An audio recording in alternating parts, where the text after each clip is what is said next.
Tidak hanya orang tua Bagas dan Bagus saja yang merasa gembira, rasa bangga dan haru juga dirasakan oleh orang tua salah satu pemain timnas U16 asal Bali, yakni Komang Teguh. Lihat dulu. Jangan mencolok jambret. Siapa kita Indonesia? Indonesia kali ini. Nah, inilah gol yang dicetak saat mengalahkan Filipina pada salah satu laga AFF U16 yang turut mengangkat nama Komang Teguh, putra asal Denpasar, Bali, sehingga berhasil membuat dirinya terus dipercaya sebagai pemain belakang tim Garuda Asia. Prestasi ini tentunya menjadi kebanggaan bagi bangsa Indonesia serta keluarga Komang Teguh sendiri. Nyoman Mertajiwa dan Kade Aristawati, mereka tentunya menjadi salah satu orang tua yang paling berbahagia saat melihat putra mereka ikut mengharumkan nama Indonesia. Nyoman Mertajiwa menceritakan Komang Teguh sudah mulai tertarik pada bola saat masih berumur 8 tahun, tepatnya di tahun 2010. Saat itu dia tertarik melihat kakaknya yang sudah lebih dulu berlatih di sekolah sepak bola yang ada di Denpasar. Keahlian bermain bolanya pun semakin hari semakin menonjol dibandingkan dengan rekan-rekannya.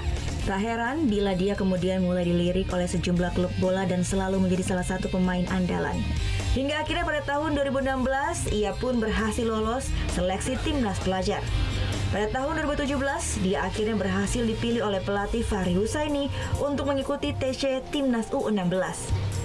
Kalau saya sebagai orang tua, untuk kedepannya sih, nah mudah-mudahan dia bisa mempertahankan, artinya dia nanti bisa bermain lebih bagus lagi, karena anak ini masih perjalanannya masih panjang. Prestasi Komang Teguh Trias Nanda ternyata juga memotivasi salah satu pemain Bali United U19 Harlem Angga Riva yang tak lain adalah kakak kandung Komang Teguh. Bangga sebagai kakak, soalnya dari kecil ngajak dia main bola, habis itu gak nyangka bisa sampai segini dia kan, sampai di level timnas. Sementara usai berhasil mengalahkan Thailand dalam drama adu penalti, timnas U16 kini sedang persiapan kejuaraan U16 AFC 2018 di Malaysia yang akan bergulir September nanti. Surya Sanjaya melaporkan untuk NET. Menyaksikan ayah dan ibu yang menyaksikan kedua. Oh, yang beneran. Iya, oke. Tapi gue pernah.